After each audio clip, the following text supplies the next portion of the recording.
All right, so today we are picking up on page 102 in Bronx Masquerade with a brand new character that we have not seen yet or heard from, but we have heard about her. I don't know if you remember, but at one point, one of the girls says that she's a loner and that she was scared because she was on her way to becoming like Amy and not having any friends. So we kind of already know a little bit about Amy Moskowitz, but now we're going to start reading her take on things.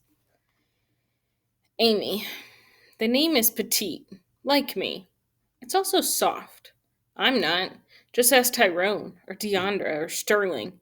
Better yet, ask my father. He thinks I'm so tough I don't need anybody. Not even him. He didn't always treat me that way. He used to handle me more like China. But then Mom left to start another family without us. After the divorce, Dad decided we both needed to toughen up, that we needed to learn to stand on our own. I thought he meant together. 2 years ago, I got sick at school and he was called in to take me to the hospital. Apparently, I had appendicitis. I was doubled over with pain, tears streaming down my face, and he wouldn't even put his arm around me. He just walked beside me, stiff as a 2x4, asking, "Are you okay?" every couple of minutes. Jerk. Would it have killed him to touch me? To help me up the hospital stairs? Never mind. I won't bother needing anyone like that again. Too bad my father's not more like Mr. Ward. His daughter goes to this school, and I saw the two of them in the cafeteria the other day. I hear they have lunch together 3 times a week. Anyhow, there they were in the lunch line, him with his arm draped over her shoulder, the two of them blabbing away like old buddies. She was bent over a little, from the weight of her backpack, I guess, and when he noticed, he slipped it off and carried it for her. She smiled up at him and gave his waist a squeeze, and I felt my stomach turn. For about a minute, I hated that girl. So already we know a little bit about Amy here. Her mom's left the family, and dad, possibly in a way to not show emotion, he says, "All right, it's just the two of us. We got to be tough. We can survive without your mom. The two of us can do this." And she's like, "Oh, I thought he meant we could, as a team, we're a team." But really, it was like, "You be tough, I'll be tough over here. We're both going to be tough, though." And she says he takes it so far as like she's doubled over in pain, crying, going to the hospital, and he won't even pat her on the back. He's just like, "You okay?" And so she has this jealousy. First, she builds up her tough exterior. She says, "Never mind, I won't bother needing anyone like that again." Where she's like, "Fine. If not even my dad's going to help me, then I won't ask anyone for help ever again. I've got this all on my own. I don't need you people." But then she's in the cafeteria line and she sees Mr. Ward with his daughter, and he's being all lovey dovey and like sweet to his daughter and caring for her. And she has this jealousy building up. She's like, for a minute, I hated that girl. Like, how come she gets that? Sterling says jealousy is a waste of energy, that I should focus on what I have, not what I don't. That's what I get for opening my big mouth and telling him how I feel. But he's so easy to talk to, sometimes I let things slip before I even realize my mouth is open. Anyway, he's too busy trying to save my Jewish soul to think about betraying my secrets. He knows I'd never forgive him, and then where would he be? He could pretty much forget about preaching love and forgiveness around me after that. Not that all his preaching will get him anywhere, seeing as I'm an atheist. Still, his trying doesn't bother me. He's so upfront about it. He's right about the jealousy, though. I seem to be jealous of everyone and everything, especially the friendships I see all around me. Leslie and Portia, Lupe and Gloria, Tanisha and Deandra. It's enough to make me ill. It's been forever since I had a best friend, let alone a boyfriend. Friendships don't just happen, Sterling tells me whenever I complain. You have to reach out and make them. How? I ask him. Just be yourself. Myself. That's a laugh. If I were to show anyone who I really am inside, how cold my heart is, they'd probably run in the opposite direction. I tell Sterling this, and he says, "Maybe, maybe not. You won't know unless you try." Sterling's right. I haven't been trying. Not since my parents divorced. I've been afraid to get close to anyone. When my mom left, I was suddenly out of orbit. It's like she was the sun, and when she took off, the only thing left was this big black hole where she used to be. Now, the idea of letting somebody else get that close, I don't know. I'm just not ready. I wonder if I ever will be. Alrighty, so she desperately wants friendships. It sounds like she kind of has a friend in Sterling, um, but she sees it more as he just wants to convert her to Christianity. He's not really my friend, but it sounds like he does kind of care. He's telling her, just be yourself. Everyone's going to like you. You're awesome. Um, but she's not so sure about that, and she's not sure if she's ever going to really trust or love again because of the damage that's been left behind by her mom leaving. So again, she's toughened up. She has this hard exterior. So her poem, let me get to that next slide. There you go. It's called Ode to Stone. One day at Far Rockaway is all it took. One look at rocks and water decided me. I want to be stone. I want to be marble. Dressed up in limestone never looked so good. Let me be granite, and I promise I'll show you how to take a shellacking. Yes, I'll risk sunburn. Just let me be rock, wedged into the earth or sea, tidal waves crashing over me, while I remain intact. No split at the core, more buffed than bruised. Forget the pillar of salt. I'll look back at the count of three, and you can turn me into stone. Go on. I'm half rock already. I really like this because she has so much figurative language. There's allusions to other stories. So let's kind of break it down. She says she's looking at all these rocks in the water and she decides, I want to be stone, which we already know she kind of has like a stone like exterior, right? Because she doesn't want to let people in. She doesn't trust people. She shuts everyone out. She can do it herself. And she's like, let me be stone. Let me be beautiful granite. And I'll show you how to take a shellacking, like a beating, right? She's like, I don't care if I get sunburn. You can crash waves over me. It doesn't matter. I'm going to stay strong. I'm as solid as a piece of stone.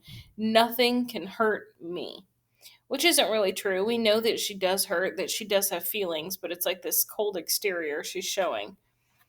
And let's see. I like the line that says, forget the pillar of salt. I'll look back at the count of three and you can turn me into stone.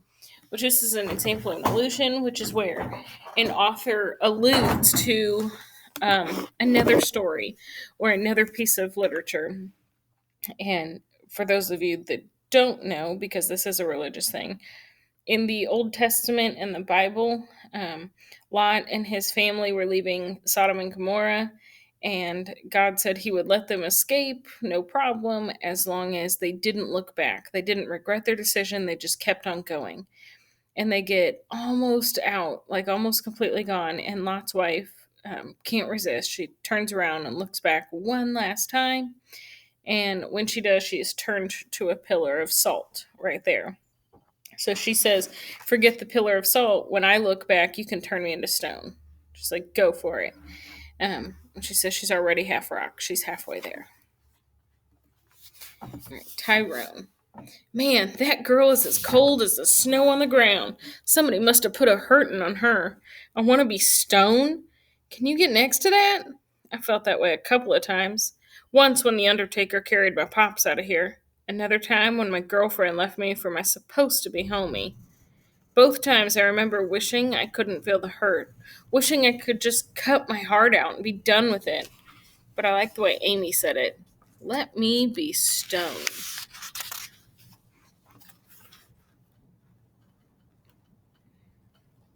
Alrighty. Sheila Gambaroni, and I believe we have talked about her before, but maybe not. So she might be new for us. In fact, I'm pretty sure she is new. We've heard about her though. Amy Moskowitz looked at me like I had two heads. Why? Just because I wanted to change my name. When Mr. Ward took attendance this morning and got to me, I raised my hand and interrupted. Please don't call me Sheila, I said. I prefer Natalina, my Africana name. Excuse me? Said Mr. Ward. I cleared my throat and spoke a little louder. Please call me Natalina from now on. Mr. Ward looked puzzled. I'm sorry, I don't understand. Why would you. Never mind. Sheila, just see me after class. I nodded. Deandra Jordan caught my eye and shook her head. Then she turned back to the charcoal portrait I saw her working on when I got to class. She slipped it into her notebook and shook her head again. I looked away just in time to catch Amy rolling her eyes in my direction. It was obvious she didn't understand, but since there are only 4 white people in this class, I was hoping for some support. So sue me. Africana name? Please. Ain't nothing African about Natalina, said Judy Ann, the girl behind me. We used to call her Short Skirt. I know one thing, her clothes fit better than my name fits me. But try telling her that. Why don't you just keep the name your mama gave you, she said. Leave the girl alone, said Portia. If she wants to change her name, I'm sure she has a reason. People always have reasons for what they do, even if we don't know what they are. I like that Portia, we know, is this tough girl, um, kind of a no nonsense. And in this case, she's standing up for this girl. She's like, who cares what she wants to be called? Is it hurting you? And then she says people always have reasons for the things they do. So she understands that there's like this quiet internal battle that everyone's dealing with that we don't necessarily know. I know one thing, said Judy Ann. She can call herself whatever she wants. It still ain't gonna make her black. Tanisha shot her a look of disapproval. Judy Ann lowered her eyes. Sorry, she said, but it was too late. I knew someone would misunderstand. I'm proud to be an Italian. I love being Italian. Not that anybody can tell I am one, with this blonde hair and pale skin of mine. Everybody else in my family looks typical. Olive complexion, dark hair, dark eyes. Then there's me, sticking out like the proverbial sore thumb. But hey, I might as well. I'm the black sheep anyway. The only girl in the family who wants a career instead of babies. The only cousin who likes to hang out with blacks and Latinos. The only one who doesn't think they're all lazy and shiftless. Never mind that they've been discriminated against and shoved to the bottom of the economic rung since they've been here. Try telling that to my father. Don't even mention slavery. He throws his hands up and walks away, so of course he thinks I'm an idiot for wanting to go into social work to help minorities. He might understand better if he knew any.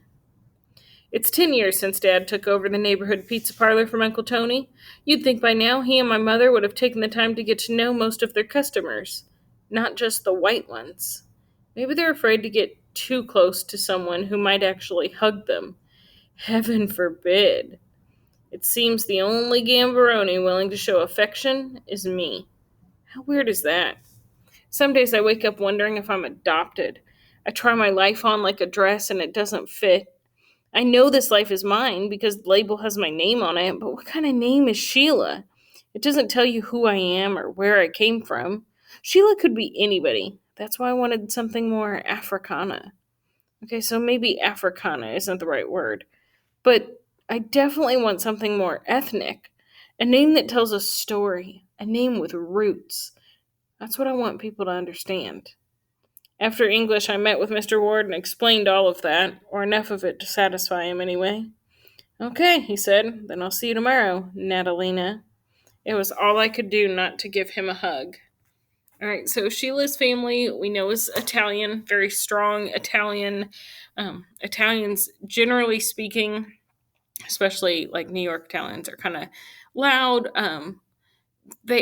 They have large families. They're very close with their families, and they're very proud of their ancestry and where they come from. So, like, her family owns a pizza place, and she says it's ironic because her dad can tell you all about the white customers, but he doesn't know much about the black and Latino customers. He doesn't seem to care about them. So she kind of alludes to the fact that her family's a little bit racist almost, and that she's disappointed in that. So her poem. Well, not sure why this page won't switch. There we go. This is her open mic poem. It's called What's in a Name by Natalina Gambaroni. When strangers meet, they hurry past hello and seek each other's designation. My name is, and who are you? Is the spade we sink into this foreign human soil to see what nuggets we can dig up, what history, what ethnic derivation, what concentration of cultural genes we can use to weigh and measure each other. Some will, no doubt, come up wanting, requiring a change of designation. Hello, my name is Natalina. Will that do? So this one is definitely one of those visual poems as well, even though it doesn't paint a picture. Um, Although they kind of do with words, it's how they spelled certain words. So when he talks about, or when she talks about, we walk around and we introduce ourselves to each other, trying to figure out who each person is. And she says, "My name is, and who are you? Is the spade we sink into this foreign human soil." Um, so the sorry, I'm getting pop-ups there. So the word they use, we think of human soil, like there's a lot of humans around here, but she spells it HUE-MAN, and hue, HUE, means like a shade of skin or a color. So she's saying like there's all these different colors of people all around her, and everyone kind of does their own thing basically, and trying to find their own history and who they are, and they measure each other based on their appearances and their ancestry. And she's like, and some of us, once we get all those answers, we decide we need to change. And so I'm Natalina now. Is that good enough for you? All right, Tyrone Biddings. That classroom sounded like a tomb after she read. I'm sitting there studying the video camera, and I'm wondering what Sheila would think if she could hear herself on that tape. If she could watch those words coming out her own mouth. Judy Ann's right. There's something wrong with that girl. Hey, lots of peeps change their names. I ain't got no problem with that. Some have to. The names their folks give them are such dogs. But that girl sounds like she wants to change her race. What's that about? She feeling guilty because her family's got it good? I don't get it. I won't leave that one alone. Hey, Mr. Ward, I said, what you planning to do with all them videotapes you're making? I'm going to keep them. Maybe show them to my students next year to introduce them to the idea of open mic readings, if that's okay with you. Yeah, that works for me, I said. Just make sure you show them mine. All right, so Steve Erickson is another new character we have not met. Sheila may have identity problems, but I don't. I know exactly who I am, and no matter what anybody says, I know I was born in New York City for a reason. Where else does the sidewalk tremble under your feet from the rumble of subways underground and trucks and city buses up top? Where else do cabbies and garbage men, bankers and businessmen all walk with a beat? Where else can you find grade A, top-of-the-line characters roaming the streets and spouting Shakespeare in the middle of a blizzard? And where else can you find Broadway? The first time my folks set me down in front of a Broadway stage to watch a musical, and I saw walls rising into the ceiling and staircases disappearing into the floor, I knew I wanted to be a set designer, and I wanted to work on Broadway. So he doesn't want to be an actor, he doesn't want to be a singer, he wants to design the sets that they use on Broadway. There's some really cool ones. If I can find clips, I'll attach them to the Canvas page as well. If you come to my house, there's hardly anywhere to sit in my bedroom, or to step for that matter, because the whole place is cluttered with hand-painted miniature cardboard sets I designed for imaginary plays. I'll work on real ones as soon as I get to college, because I figure there'll be plenty of opportunities to sharpen my skills working on college productions, especially down at NYU, where I plan to go. If I get in. When I get in. I have to get in. I have to get back to the city. 2 months ago, my father announced that we're leaving. We're moving out. The city's getting too rough, he said. Mom's not sure she wants to go on teaching in public schools. She's decided to take a break, so this is a good time to move, he said. As for him, he'll keep his job in publishing and just commute from Yorktown Heights. I tried to pretend like the move is no big deal since Mom and Dad are so hot on it. Especially Mom, who's been wanting her own house forever. But man, I'm dying. I got friends here that I've grown up and gone to school with my whole life. And I fit in here. And you can't tell me there are guys with bleach blonde buzz cuts and earrings in Yorktown. And what about the theater? There's no Broadway in Yorktown. But maybe that's the point. Mom's not too keen on my plans to work in the theater, which is no surprise. She's still trying to get over me wearing an earring, even though I bought the smallest one I can find. She freaked anyway. I don't think Dad is too stoked about my plans either. Although he doesn't say it because he knows I remember him telling me how he used to want to be an entertainer. He played drums in a band when he was my age, and he had big time plans of hitting the road like Ringo Starr and the Beatles and doing shows across the country. Then his family moved to Binghamton, away from all his bandmates, and eventually his dream faded away. Is that why they're moving? Is that what they're hoping happens to me? Just the thought of maybe never working in the theater makes me crazy. And one day I tell this story about my father to Raul, and I tell him I don't understand how my father's dream could just die like that. When what I really want to know is, can mine? And Raul says something that sticks with me. Maybe your father's dream wasn't really in his heart. If a dream's in your heart, you never lose it. After we had that conversation, I kicked my doubts to the back of the closet.